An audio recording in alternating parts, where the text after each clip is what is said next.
Okey, baik. Assalamualaikum warahmatullahi wabarakatuh. Okey, kita akan masuk tajuk baru iaitu Geografi Manusia untuk tingkatan 2.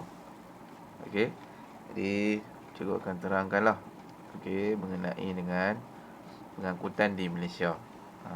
Iaitu salah satu Geografi Manusia. Cikgu akan terangkan tentang pengangkutan di Malaysia. Okey.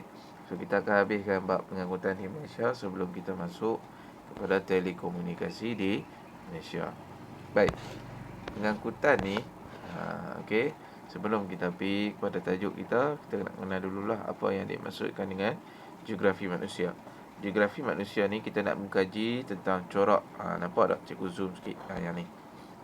Mengkaji tentang corak dan kedinamikan aktiviti manusia serta hubung kaitnya dengan alam sekitar fizikal.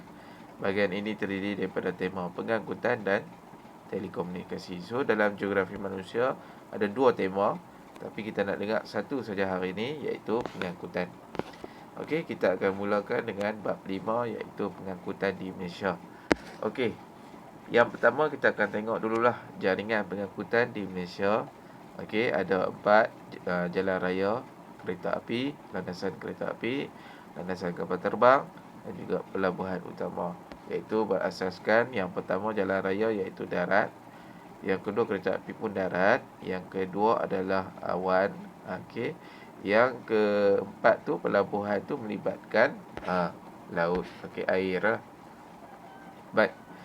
So, yang seterusnya kat sini cikgu akan tengoklah. Cikgu akan masuk terus yang pertama. Okey, baik. Untuk yang pertama kita pergi kepada 5.1, iaitu pengangkutan darat di Malaysia. Okey, jaringan jalan raya di Malaysia ni banyak. Okey, kita ada pelbagai lebuh raya. Kalau kamu tengok itu kita ada banyak lebuh raya. Mari kita tengok di sini. Okey, sebelum tu kita tengok dululah. Malaysia mempunyai jaringan jalan raya yang maju dan cekap. Jaringan jalan raya lebih tertumpu di pantai barat berbanding dengan pantai timur. Maksudnya di kawasan lebuh raya lebuh raya utara dan selatan. Itu pantai barat. Okey, pantai timur ni di kawasan Kelantan, Terengganu dan Pahang lah. Okey. Baik. Lebuh raya pula dibina untuk mempercepat dan memudahkan perjalanan. Baik, kamu tengok di sini lebuh raya utara selatan. Okey, menganjur dari Bukit Kayu Hitam di Kedah ke Johor Bahru. Okey, panjang tu, panjang. Ini sebab melibatkan Semenanjung. Jadi kamu tengoklah projek-projek lebuh raya ni. Di Malaysia kita ada lebih kurang 8 lebuh raya. Ini lebuh raya utara selatan, lebuh raya Persekutuan, lebuh raya Kuala Lumpur Karak. Yang kalau kamu tengok YouTube banyak cerita-cerita misteri. Yang ni lah, lebuh raya Kuala Lumpur Karak ni. Okey, yang keempat lebuh raya Pantai Timur, lebuh raya Timur Barat, lebuh raya Kuala Krai, Gua Musang, Kuala Lipis, lebuh raya Tun Razak dan lebuh raya Pan Borneo. Masih dalam perminaan. Okey, Pan Borneo. Okey, baik. So, yang seterusnya. Okey, kita dah habis 5.1 ni. Kita nak pergi kepada kita masih pada 5.1. Kita tengok sini Pan Borneo lah. Okey. Ni adalah lebuh raya Pan Borneo yang masih dalam pembinaan. Sebab apa ada projek ni? Ialah membantu orang Sabah dan Sarawak, orang Malaysia kita memudahkan pergerakan mereka, memendekkan perjalanan lah. Sebelum ni kalau kamu tengok kawan-kawan cikgu update dekat sana, kawan-kawan cikgu yang asal sana, dia update kata jalan memang teruk. Dia kata kalau kau nak pakai kereta yang tahan lama, kadang-kadang kena pakai Hilux, yang kereta besar-besar, 4 wheel. Kalau pakai kereta kancil ke apa, memang sakit lah sikit. Boleh pakai, sakit lah sikit. Okey, baik. Jadi kamu boleh nampak lah projek-projek yang akan dilaksanakan lah, warna hitam tu. So, dia nak sambungkan antara bandar ke bandar lah. Miri ni suatu bandar yang besar. Kalau kamu pergi Miri tu, kita ingat selalu orang pandang Sarawak ni satu kawasan pedalaman. Tapi bukan. Kalau kamu tengok bandar-bandar Miri ni, kawan cikgu kata dia rasa tak orang balik. Sebab semua kemudahan banyak kat sana. Lebih kurang dekat Penang ataupun KL lah. Okey, baik. Jadi selepas kita pergi kepada jalan raya yang pertama, ini jalan raya kita duduk. Okey. Sekarang kita nak pergi kepada landasan kereta api di Malaysia. Landasan kereta api yang pertama telah dibina dari Taipei ke Port Vale. Ni adalah zaman penjajahan kita dululah, untuk mengangkut biji timah. Okey, baik. Jadi kita boleh tengoklah di sini landasan kereta api utama. Ha, contohnya daripada Besar ke Johor. Landasan kereta api daripada Tumpat, Kelantan ke Gemas, Negeri Sembilan pun ada. Okey, kadang-kadang ada yang masih bekerja menggunakan kereta api sebagai pengangkutan utama. Contohnya dia duduk di Ipoh, bekerja di KL, dia pakai kereta api. Ada. Contohnya di Perlis, kawan cikgu banyak kerja kilang di Penang. Jadi pukul 5 atau pukul 6 tu dia akan keluar dah. Kan? So dia akan tinggal lah motor dia di kawasan parker yang ada di stesen-stesen lah. Dia memudahkan. Jadi dia tak letih, dia boleh tidur dalam train. So masa dia cuma masalah tak jimat. Cuma dari segi badan dan apa semua dia boleh jimat lah. Itu kegunaan landasan kereta api lah. Banyak membantu masyarakat kita. Jadi dia melibatkan perubahan landscape lah, bila kita nak bina landasan kereta api ni. Okey, ni contoh gambar kat bawah ni adalah stesen kereta api Gemas. Okey, yang menghubungkan antara pantai timur dengan pantai barat. Okey, baik. Jadi kita tengok seterusnya laluan di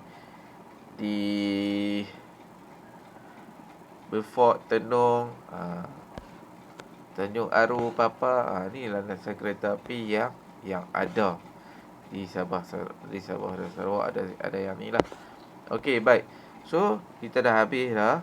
Kita nak tengok hari ni pengangkutan udara dan air di Malaysia. Okey, cikgu akan masuk 5.1 dan 5.2. Yang 5.1 adalah pengangkutan darat lah. Sekarang kita nak pergi kepada pengangkutan udara dan air di Malaysia. Okey, cikgu ulang balik 5.1, iaitu berkenaan dengan pengangkutan di darat yang melibatkan lebuh raya dan juga landasan kereta api. Yang kedua, 5.2, iaitu melibatkan udara dan air. Jadi kita tengok sini, kita tengok manusia yang bersampin ni. Malaysia mempunyai sistem rangkaian lapangan terbang yang domestik, dan antarabangsa yang lengkap, moden dan bertaraf dunia. Dia abang. Tapi betul ya, memang kita ada satu lapangan terbang kan. Cikgu rindu lah nak pergi Langkawi, naik kapal terbang, kadang-kadang pergi menunaikan umrah. Naik kapal terbang ada 8 jam. Sedap makanan dia. Okey. Baik, ni contoh-contoh gambar lah kalau kamu tengok ni, Penang International Airport.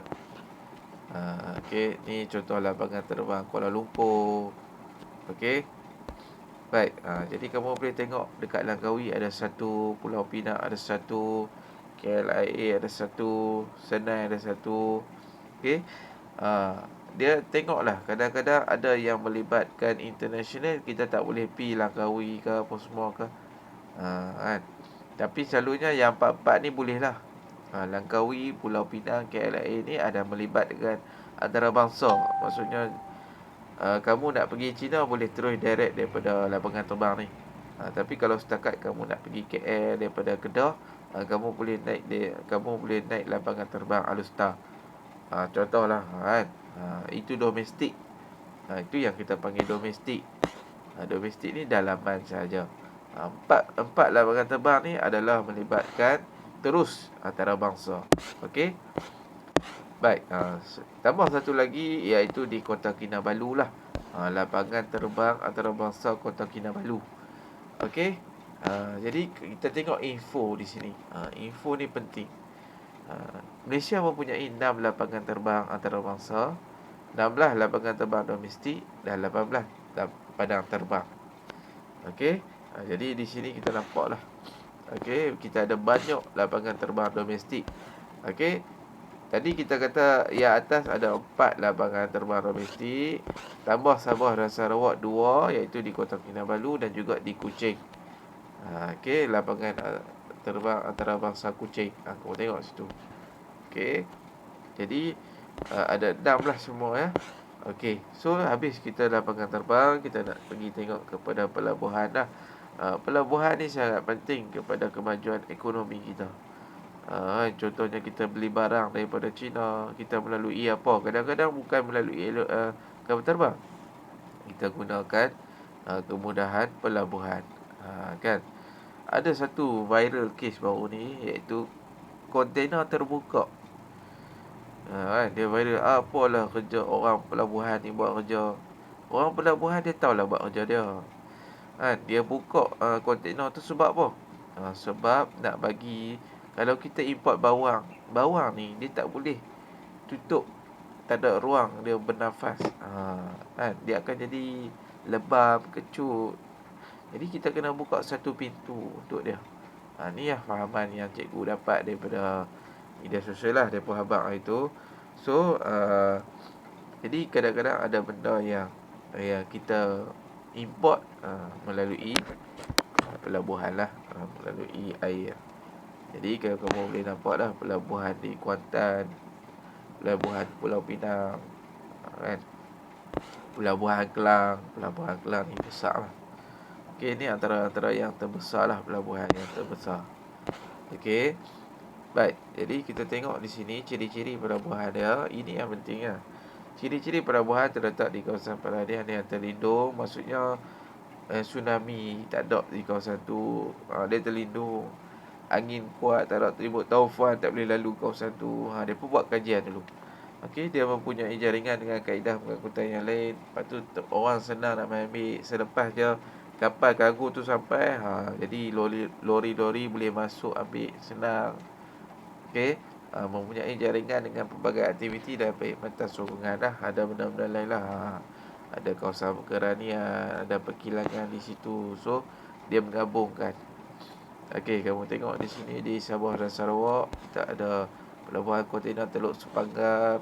Okey, banyak melibatkan kontena lah. Dia besar-besar. Kita import dan eksport ni. Okey. Okey. Baik, jadi itu saja pada cikgu. Cikgu tak mahu masuk lagi 5.3. So kita habiskan kelas kita di sini. Assalamualaikum warahmatullahi wabarakatuh.